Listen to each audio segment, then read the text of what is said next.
Bonjour à tous et bienvenue dans cette nouvelle vidéo où aujourd'hui on va parler imprimante IDEX, c'est-à-dire une imprimante qui a deux têtes d'extrusion totalement indépendantes comme celle-ci. Il y a actuellement très peu de fabricants qui ont sorti ce type d'imprimante. Ici, moi j'ai la Artist D de chez JG Maker. Alors je précise que cette vidéo aurait dû être sponsorisée par la marque et ce n'est pas le cas et vous allez probablement comprendre pourquoi dans cette vidéo. Mais avant ça, je vous propose de commencer comme d'habitude avec un petit déballage de l'imprimante. Comme je vous le disais, la Artist D dispose de deux têtes d'impression indépendantes et en direct drive. Son volume d'impression est de 31 sur 31 sur 35 cm de hauteur et grâce à cette technologie IDEX, elle dispose de 4 modes d'impression différents que nous verrons un petit peu plus tard. Il est possible de lancer une impression via une carte SD ou le câble USB relié à un ordinateur. Cette imprimante 3D dispose d'un plateau chauffant et magnétique, d'un écran non tactile, de deux détecteurs de fin de filament, d'une reprise d'impression après coupure de courant et d'un système de buse interchangeable par clips. Voici ce qu'il y avait dans le carton. On peut dire que l'imprimante est assez mastoc. On a donc la partie basse ici avec la partie haute avec les deux extrudeurs qui sont montés sur l'imprimante. On va avoir deux supports de bobine, des nappes de câblage, des petits nettoyeurs pour les buses d'impression, deux petites bobines et deux échantillons de filaments, et dans le carton on va retrouver le câble d'alimentation, le câble de liaison avec l'ordinateur, une spatule pour décoller les impressions qui est différente de ce qu'on a l'habitude de voir, elle est bien biseautée, elle est en pointe, c'est pas mal, la carte de garantie, quelques petits outils pour la maintenance et le montage de l'imprimante, une pince de précision biseautée, une rechange de buse complète, un adaptateur pour la carte SD avec sa carte SD de 8 Go et un petit peu de visserie. Voilà, ça a l'air plutôt complet. On va maintenant pouvoir commencer le montage de l'imprimante qui ne devrait pas prendre trop de temps.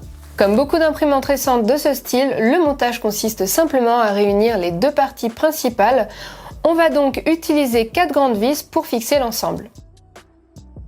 Comme on peut le voir ici, les deux axes Z sont reliés avec une courroie, ce qui permet d'assurer l'entraînement des deux moteurs simultanément, ce qui évite d'avoir un décalage entre la hauteur à gauche et la hauteur à droite sur l'axe X. J'installe les deux supports de bobine ainsi que les capteurs de fin de filament. À côté des têtes d'impression, j'y fixe les brosses qui nettoient la buse à chaque changement de tête et je termine par le câblage en suivant les indications des numéros qu'on retrouve un petit peu partout sur la machine. Le montage m'aura pris environ 30 minutes, ce qui est plutôt rapide, surtout pour une imprimante à deux têtes comme celle-ci. C'est le moment d'allumer l'imprimante pour la première fois pour entamer le réglage du plateau et là je vous avoue que j'ai lutté 2 bonnes heures avant d'arriver à faire quelque chose de convenable. Pour vous expliquer, le réglage sur cette imprimante consiste à régler la hauteur de la buse de gauche en fonction du plateau, puis ensuite de régler la hauteur de la buse de droite. Et rien que pour régler la première buse, ça a été un véritable calvaire. Pourquoi? Ici, l'imprimante est faite d'une autre manière par rapport à d'autres imprimantes qu'on retrouve sur le marché.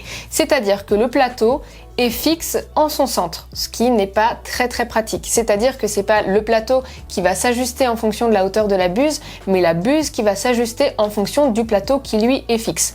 Mais vous me direz, il y a des molettes, donc il doit être ajustable.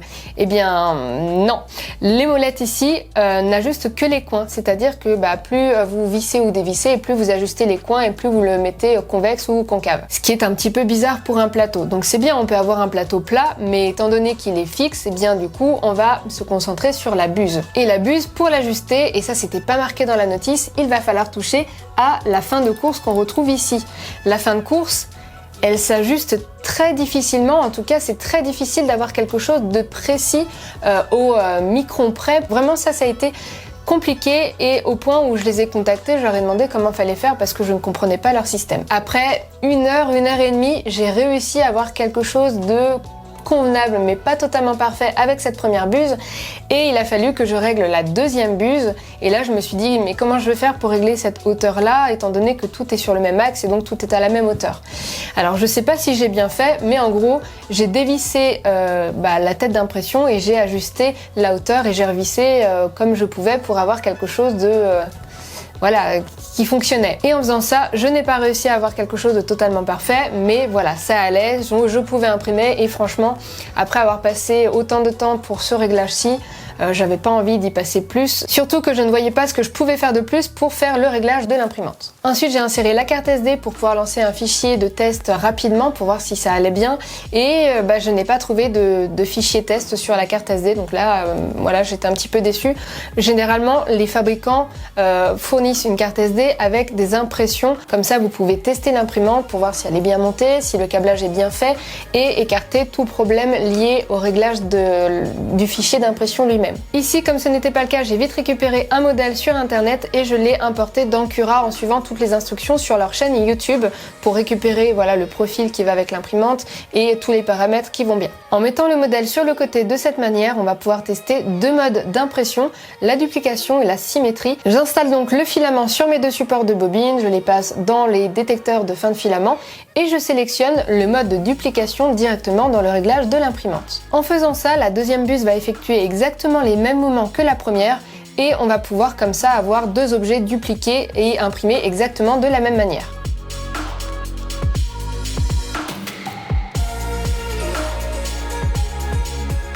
La première impression s'est bien déroulée, la qualité d'impression n'est pas excellente mais pas mauvaise non plus.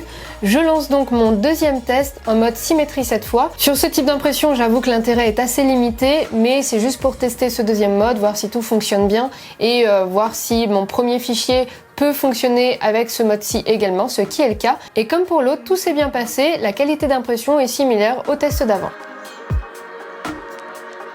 Pour le test suivant, je vais lancer une impression classique avec une seule buse, donc une seule couleur, et puis après ça, on s'amusera à faire des impressions avec les deux têtes. L'impression est pas trop mauvaise, franchement, la qualité n'est pas excellente, surtout sur le modèle bleu, mais on peut voir que voilà, le petit écureuil est quand même bien imprimé. On va maintenant pouvoir s'amuser en imprimant avec les deux têtes et donc en deux couleurs, et c'est ça que j'attendais avec ce type d'imprimante.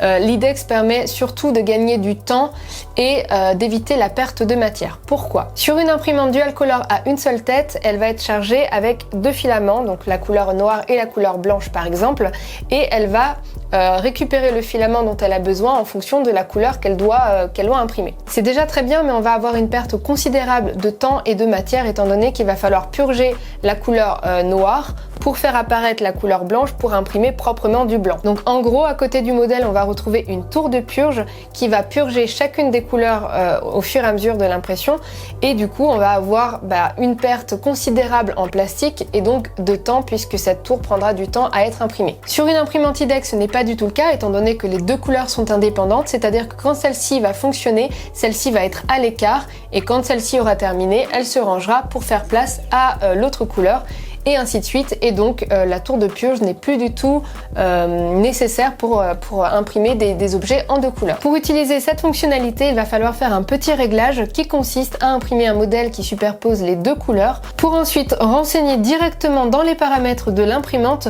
le décalage qu'on obtient entre les deux couleurs. Et ça aussi, ce n'était pas indiqué sur la notice, il a fallu que je me renseigne sur internet et notamment sur leur chaîne YouTube pour savoir comment fallait faire. Voilà, je peux maintenant lancer des impressions double couleur et voir ce que ça donne.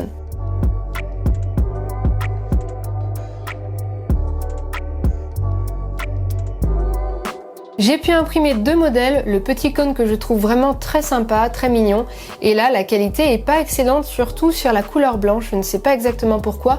J'ai essayé de relancer l'impression et ça m'a fait exactement pareil, la buse n'était pas bouchée, je l'ai changée également, donc je ne sais pas pourquoi ça m'a fait ça. Et sur le vase, on peut voir que la qualité d'impression n'est vraiment pas bonne du tout, il y a beaucoup de bavures, beaucoup de stringing, ce qui laisse penser que mes paramètres d'impression doivent être ajustés, et probablement sur la rétractation et la température. J'ai voulu poursuivre mes tests en ajustant mes paramètres et réglages d'impression, et là en insérant ma carte SD, j'ai entendu un espèce de clac et c'était fini. La carte SD n'était plus détectée par l'imprimante, donc elle n'était plus lue et il n'était plus possible de lancer une autre impression. Évidemment, c'est une pièce qui se change, l'imprimante ne va pas partir à la poubelle, bien sûr, mais il me doit de vous donner mon retour d'expérience sur la machine, vous montrer un petit peu ce que j'ai eu, et je me mets à votre place. Si vous l'aviez acheté tel quel, moi personnellement j'aurais été plutôt